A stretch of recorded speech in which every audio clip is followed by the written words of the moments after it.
This lady struck it rich when she was given a claim to a silver mine by one of these three men. Number one, what is your name, please? My name is Ed Smart. Number two. My name is Ed Smart. Number three. My name is Ed Smart. Only one of these people is the real Ed Smart, and is the only one sworn to tell the truth.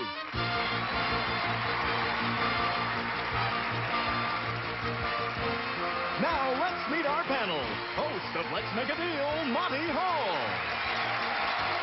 Star of Mama's Family, Vicki Lawrence Schultz. Film and television producer, David Niven Jr. And temporarily unable to make her usual grand entrance, our very own Kitty Carlisle. Here's the host of To Tell the Truth, Lynn Swann.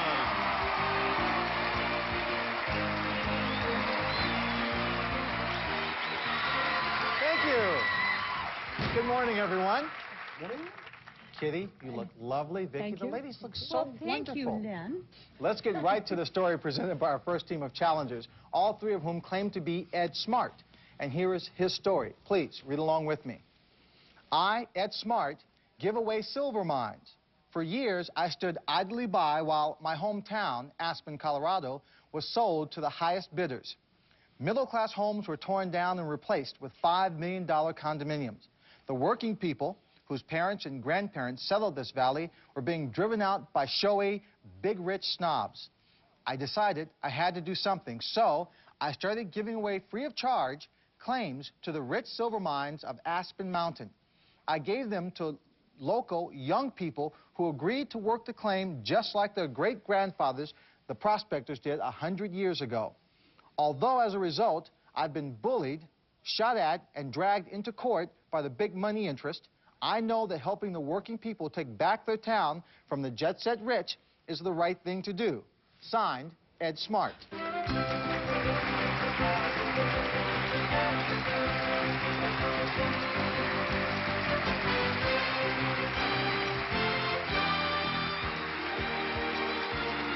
We'll find out more about this millionaire prospector right after this.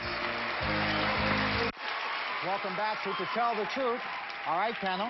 All three of these people claim to be Ed Smart, a millionaire who gives away silver mines in Aspen, Colorado. So, Kitty, let's start the questioning. Thank you. Number one, do you own these mines? They are not mines, they are claims. Well, number two, how can you give them away if you don't own them? Or do you own them?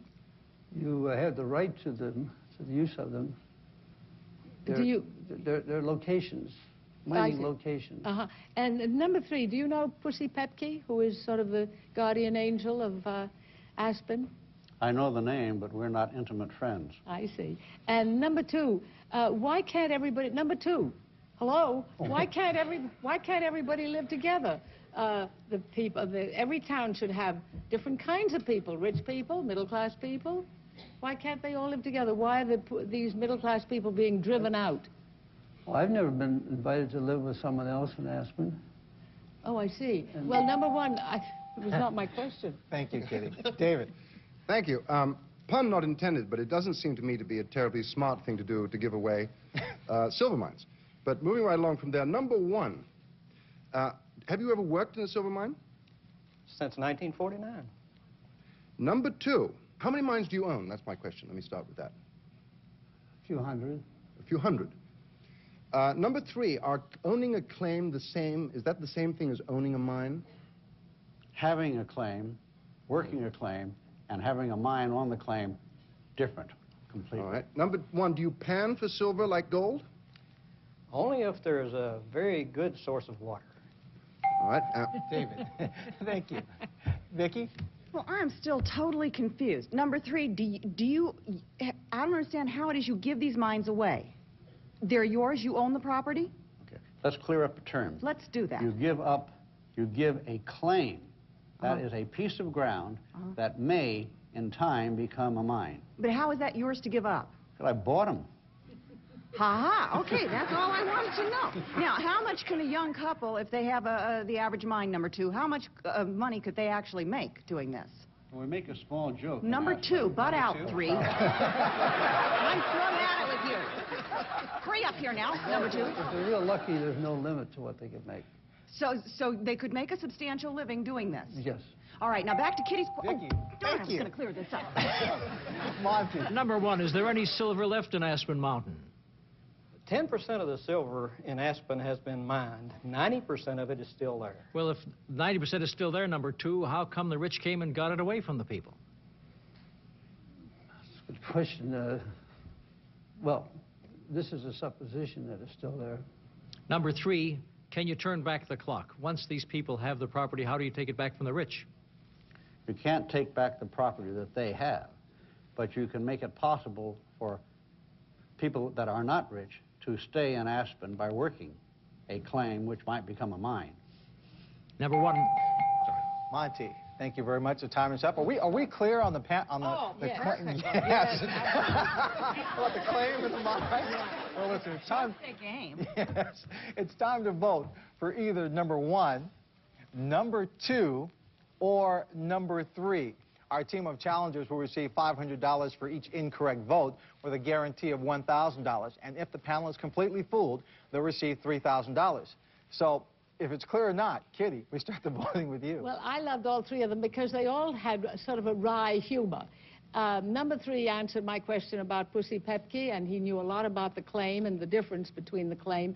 But number 2 looked to me like a dreamer philosopher who would think of a thing like this. And also, he's rather vague, so I voted for number 2. Okay. The person who didn't give you all the answers. David. Well, I don't agree with you, but I never do. I did not accept the fact that you pan for silver the same way as you pan for gold. I didn't know that one could do that, and number 2 did seem very vague, and I didn't therefore understand him, but number 3 seemed to answer very articulately a number of questions.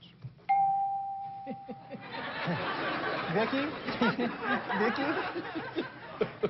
Do you have an idea? I do. I have a really vague idea. I also did not think that you could pan for silver, and number 2, I think, was nodding off a little too much for me.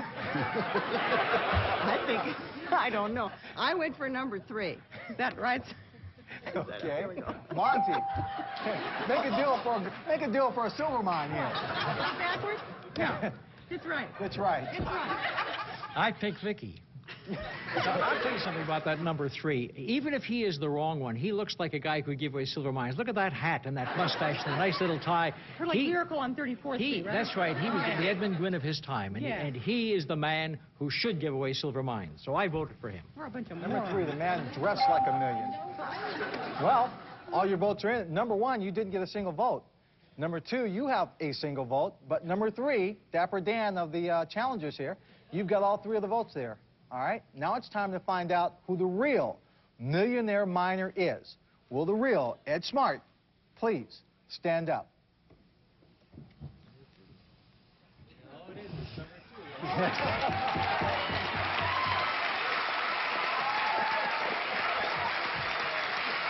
We'll get back to Kitty's dreamer and philosopher in just a moment. Number 1, what is your name and what do you do? My name is Mac McGuffin, and I'm an electronics engineer for a small research and development company in Southern California. Terrific.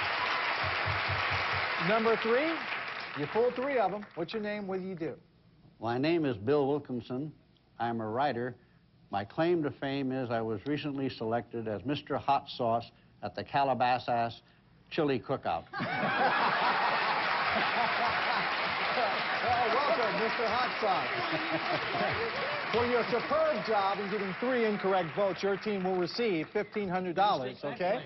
Great. And now let's meet Lana Lansford, who he gave a mine to. Lana, come on out. Okay.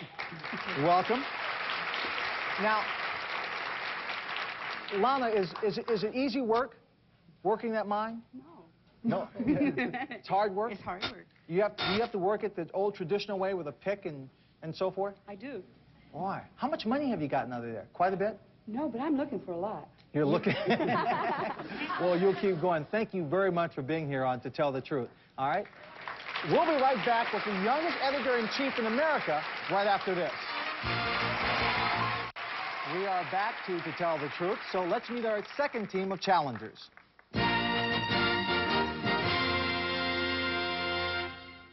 Number 1, what is your name, please? My name is Jane Pratt. Number 2. My name is Jane Pratt. Number 3. My name is Jane Pratt. It's up to you, panel, to locate the real Jane Pratt, and here is her story. Please, read along with me. I, Jane Pratt, am the youngest editor-in-chief in the United States. I'm in charge of Sassy, the hottest teen magazine in the country. We have over 600,000 subscribers. When the publishers opened the doors for business a few years ago, they were looking for someone who could write, think, and talk like a teen.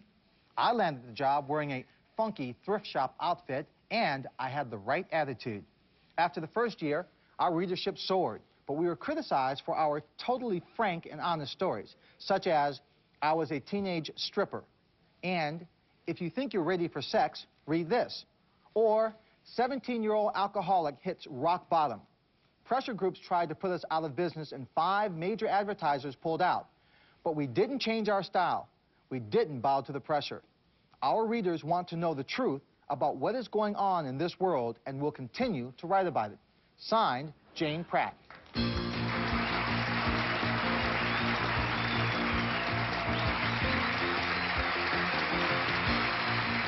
Okay, let's start with Monty Hall.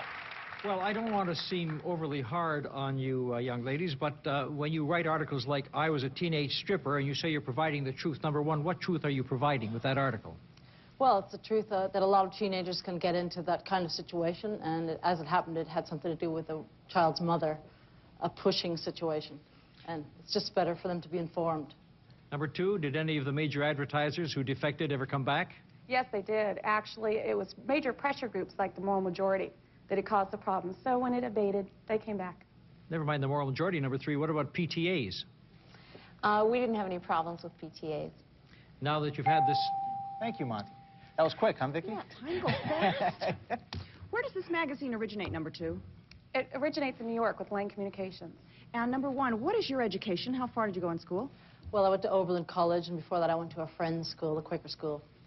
Number 3, how old were you when you landed this job? I was 24. And you had graduated from college, number 3? Yep. Who are your readers, number 2? My readers are mainly teenage girls from, say, 14 to 19. And number 1, do their parents know what they're reading? Yes, often they use the articles to help discuss a particular problem they have with their parents. Number 2, do you think that parents are... Vicki, Oh. thank you. Bill scares you. Oh. That's my pen. David. Thank you. Number 1, as a matter of interest, why did you turn up for this job dressed in a sort of funky way, funky thrift shop outfit? They required someone that was not too, you know, the type that is so dry, and they wanted someone more interesting, someone that could talk to teenagers. All right. Number 2, what was the right attitude that you had at the time you went for this job? Well, I think I was more in touch with what the teenagers were thinking, or at least I thought I did.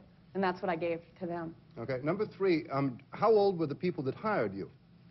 Probably, I don't know, twice my age, maybe. And staying with you, number 3, there were... David, thank you. You can't stay with number 3. Kitty. Number 2, do you ever tell them they're not ready for sex? Yes, I do. And what is that based on? Number 3, what is that based on? Well, there's so many things that go into it, you know, whether they feel that they're ready, whether they've talked to their parents about it, whether they're mentally prepared for it. Thank you. Number 2, where did you go to college? Oberlin College in Ohio. Oh, you all went to the same college, I see. And number 1, who's your publisher? Lane Communications, or my actual publisher is Barry Kaplan. And number 3... Thank you, Kitty. Time is up. Time for you to vote for either number 1, number 2, or number 3. So, panel, if you're ready to cast your ballots, we'll start with Monty Hall at the end. Well, it's very difficult to choose between these 3 ladies, but 2 of them dressed real funky, and one just a little bit in the Jean aspect, and I think that maybe in her modesty, she betrayed the fact that she really is the one writing these sensational articles. So I went for number 3. Vicki, are you surprised at that logic? Yes. Not that I have any logic at all myself. Number 2 looked more like the thrift shop type to me. Number 3 looked a little bit... Number 1 and number 3 stuttered on a couple of answers for me, and so I went for number 2. David. Well, I'm confused, but that's nothing new. I went for number 3 for the simple reason but number 3 is the only one that doesn't have her earring in her left nostril. Oh, yeah, shoot it. The only one with the left nostril. Excuse me. Thank you. Well, I got so confused, I was sort of daydreaming because number 1 said she went to Quaker school, and my kids did too, and I kind of kept thinking, I wonder if I would recognize any symptoms. And generally they try to fool us by dressing the real one not that way. They try to, but I voted for number 2 anyway. She's dressed like the funky one, and I thought her answers were wonderful. Okay, well, with all the votes in, number 1, you don't have a single vote. Number 2, you have 2 votes, and number 3, you have a pair. So it's time to find out who the real sassy lady is. Will the real Jane Pratt please stand up?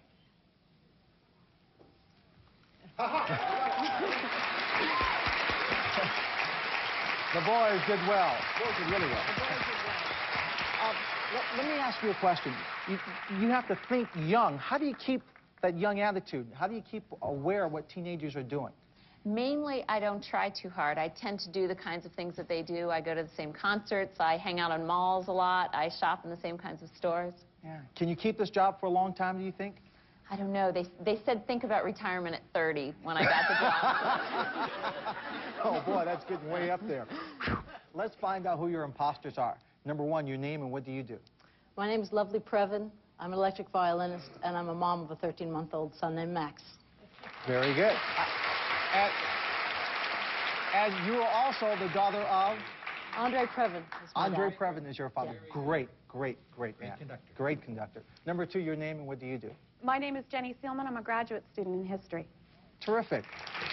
Well, there were 2 incorrect votes, so your team will receive $1,000. Thank you very much for being here and playing on To Tell the Truth. We'll be right back to play one-on-one with someone from our studio audience right after this. It is now time to play one-on-one with someone in our studio audience. So, Burton, who do you have for us today? Well, Lynn, today we have Jerry Peak, originally from Birmingham, Alabama. She now lives in Azusa, California. Well, welcome, Hi. Jerry. Hi. Nice to have you here. Here's your chance to play one-on-one. I want you to meet a young man who has 2 stories. Please meet Chris Muncie. Chris? He steps right up. Now, Chris is going to tell you 2 stories, only one of which is the truth. If you can spot that story, you'll win $500. So, Chris, what's your first story? On a trip to my grandmother's, I noticed her town was not on the map. I convinced Rand McNally to put the town on the map. Okay, now that may or may not be the truth, so listen to Chris's second story. My grandfather left me his old tool chest. In it, I found a baseball card worth over $75,000. Big bucks for baseball cards. Panel, to help Jerry win $500, each of you will ask a question about each subject. Let's start with the map story, Kitty. Chris, where was your grandmother's house? Parrot, Virginia. Thank you. David. Chris, how did you convince Rand McNally? I wrote a letter to Rand McNally. All right. Vicki. How do you know who Rand McNally is, Chris? Well, I've been interested in geography for a long time, and I started to get their maps when I was 5. All right. Monty. Does a town have to have a certain size or population before it gets into Rand McNally? No, not really, but if it is 1,000, then it's automatically included. Okay, Jerry, you've heard the first story. Now the second story, the baseball card. Kitty. Thank you. Who was the car? Who was the card a picture of? Honus Wagner. David. Who told you it was worth this amount of money? I have price guides at home. All right. Vicki. Are you a baseball card collector? Yes, I collect baseball cards. Monty. Is that the highest priced baseball card, the Honus Wagner? I think so. Okay. Jerry, you've heard the cross-examination. Is young Chris the man who put his grandmother's town on the map, or did he find that baseball card in his grandfather's toolbox? God, he's wonderful with both of them, but I believe he put the town of his grandfather on the map. Okay. Well, Chris, what's your true story? To tell the truth, I put my grandmother's town on the map. Jerry, congratulations. You've just won $500. Okay? Thank you for playing one-on-one. We have a piece of tape commemorating Parrott, Virginia's appearance on the map. Let's take a look at it. I'd like to present the town of Parrott with the 1991 Rand McNally Road Atlas. Now look very closely. Parrott is now between McCoy and Bell Spring. Chris, you did a terrific thing for your grandmother. You're to be proud and thanked for all of that. Thank you very much for being on the show. We'll be right back after this. Thank you very much for being here. We'll see you later on To Tell the Truth. So long. This is Burton. Behold the day with GSN's Daily Affirmations. Let the games begin. Weekdays from 9 to 3. Only on GSN.